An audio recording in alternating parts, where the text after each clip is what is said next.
Come on, Ryan. I figured it out. I said, this is why you need the young people on your side every day. But let me properly introduce you, Ryan. Hi. Hey.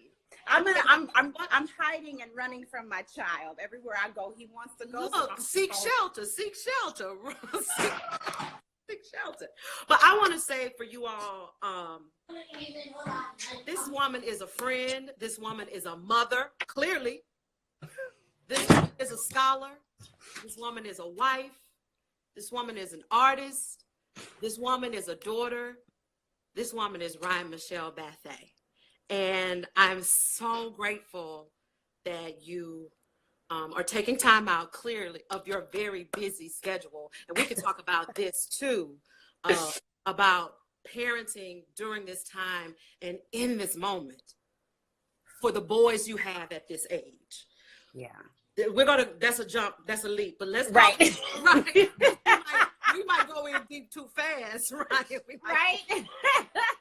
So let me just ask you, can you give, if you want an additional introduction, but can you share with us why you decided to be a part of this reading, and why it's important at this time for you and maybe everybody else?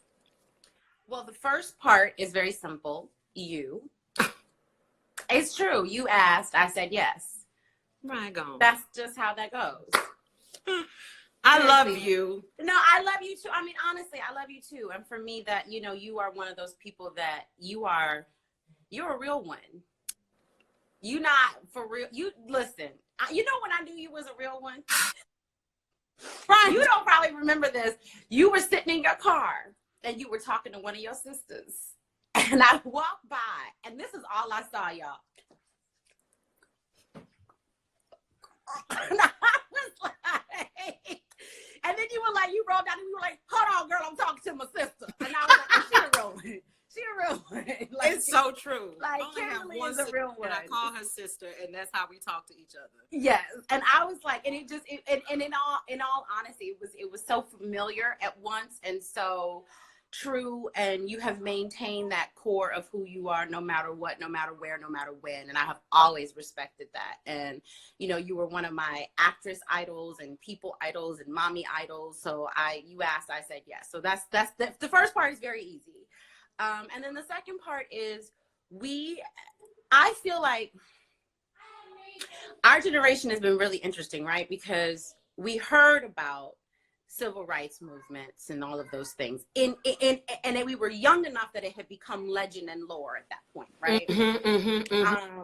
And I don't know about you, but we read those stories and it felt so removed, right?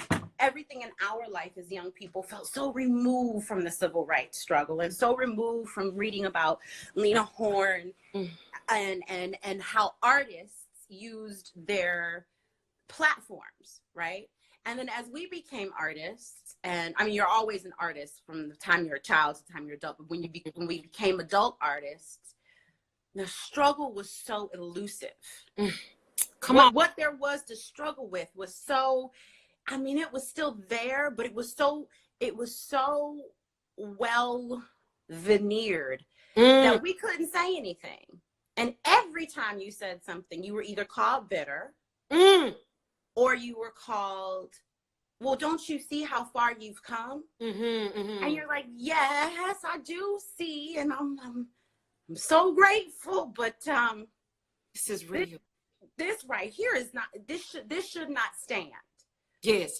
But again, it was so elusive. So then you say, okay, as an artist, I'm just going to keep going on and keep going on. But this moment is so obvious that I felt like I would be in denial of everything that I am as a Black woman, not to find any way and every way to stand up as an artist, because this is that time. It's no longer elusive. It's very in your face. It's very obvious. And if not now, if you can't stand up, you'll never stand up. You don't have it in you to do it. You don't have it in you to do it. You don't have it in you to do it. And that's okay. God bless the people who don't. You know, remember in church they used to say, God bless the givers and those who had it in their heart, have it in their pocketbook to give. Come on. You know, and as oftentimes I sat there like, that's me. I'm in that category. I got it in my heart. I have it in my heart. Come on, Ryan. Look, I have it in my heart to you, my pockets can't offer it right now. Right now, this checkbook is made of on rubber, so red. you don't want this check. Oh my goodness, Ryan, you have spoken something about it being so elusive, and then what we were told in that moment. Like, look, it's great, y'all. It's not the civil rights anymore. And so I posed this question. I was speaking to another one of the actresses who is in this A Black Woman Speak. I'm gonna call her out. It's Kelly McCreary. I knew you were gonna say Kelly. You know I was gonna say Kelly. And one of the things I said again, this was so in your face. We were all at home, couldn't go nowhere. You know, the first thing. There's entrance. See? Yeah. Yeah. Y'all, this is it's real. Sterling. Sterling, would you like to say hello to Kimberly, Hébert? Come on, Brown. What up, Hébert? Come on, Brown. So one of the questions was how we met. Here's the second easy answer. That's how I met her. True. But is it Ryan? I think it is. Because I thought about this, and I really do think that we met when y'all were doing the brother sister plays. Brother sister trilogy, for sure. For sure. Sterling, but I wasn't on some kind of break because I so feel like she met Heather. Y'all, this is such a departure. We got 8 more minutes. I It's know. such a departure. But I feel like she met Heather because you all had health connection. And we didn't meet. No, we didn't. And I don't think I think I met Heather through that whole crew. I know you You did. met Heather before? Okay, this is going off the rails. I'll let you guys quickly. start. Let me take the Lord. Yeah, love you, Brown, Hébert. help Y'all us, keep help us, talking. Brown, help us.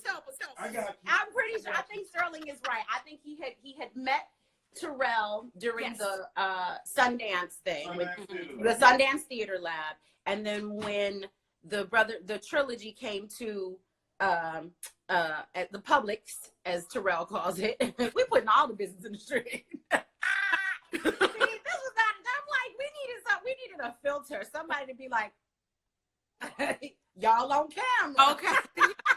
Remember what's happening here. This is live. Look at the top of your screen. Right. And I know somebody at Variety is like, they've got 3 minutes. Okay, so go ahead. Yes. Look, they said we had 20. We got 9 more. We got plenty. Plenty. So, but okay, I want to say, since Sterling popped in and how we met, so I was recalling that I met Ryan during a reading of a musical. Now, Ryan, because maybe it felt a little too in passing. Maybe that's why I didn't feel like I met you, right? And it wasn't until we did what later became Goddess and many other. Y'all, I forgot to put in the introduction. Friend, mother, scholar, wife, daughter, singer. Ryan can sing, Ryan can sing, Ryan can sing. And so can Kimberly. Let's be real about that. But thank you. Real about Thank Ryan you. singing. So, that's where I remember meeting you and just thinking, this sister is all of the things that you just said, that if you didn't have it, if you didn't have this moment right now, it wouldn't have happened. But I saw all of that in you, Ryan, like your ability to fill the space. For whatever reason, you didn't seem to doubt yourself. Like Ryan, don't look at me like that. Girl, I put makeup on for y'all today. Get real with a little. Well, so did I. I concealed Little everything. Concealed the mustache. Concealed the Look, all of this. I didn't do too well with the mustache, but oh well. But I felt you understood something about yourself as a woman. It appeared to me, and I know we're all journeying through our identity, but you seem so confident in yourself. You knew what you knew, right? And I was like, this sister knows what she knows, and there's no real moving and rocking her in that. That's how I felt, Ryan. It could have been such a facade, but it was a good one. Thank you. You know what so I am the woman, oh God, why is her name escaping me? She was the white lady in The Last Dragon. She's very famous. anyway, she came to, why can't, it'll come to me. Somebody will come up with it. Anyway, she came to speak at NYU. And what she said was that she has debilitating self-doubt. That's when I perked up. I said, she clearly is talking to me, because, when you're at these graduate school programs or any kind of these acting programs, again, everybody comes across as very confident. And she said she was doing The King and I, and she knew the role that she was filling. I mean, it's The King and I on Broadway. And she was like, me? And so she took a chair into the rehearsal room, and she said she envisioned and imagined her insecurity sitting there. She was like, and she said, I can't get rid of you, but I need you to sit here just for now while I do my work. And then when we leave, we go together. When we come in, we come together, but I can't do my work with you on my back. So sit in this chair while I work. And then you can come back and do all the other things that you do. Yeah. I do that before when I go into rooms where I feel intimidated with you, Brian Henry, the great, Terrell McCraney is literally a genius. Like got the proof. Like there's no like. I mean, they gave him the money and the title. So the money and the title. Like, and then don't let them put the Oscar on the table. Well, what else you got? You know what I'm saying? Right. And I want to know that was Faith Prince. Everybody shared that was Faith Prince. Hallelujah. Thank y'all. Thank you so much. Faith Prince. Yes, my brain these days. Anyway, so that's what I do when I go into those rooms where I feel like I am less than. I'm like, I can't convince myself that I belong here. But what I can do is tell all of those doubts, sit there, and I imagine all of those doubts in that chair, and then I get my work done, and then I know they're gonna come. But as soon as I walk out that room, they're gonna come flooding. Oh, that was stupid. I shouldn't have said that. Oh my God, did I say that line right? Did I say did I say duty or did I say duty? Did I say duty? Or duty or did I say duty? Did I say duty?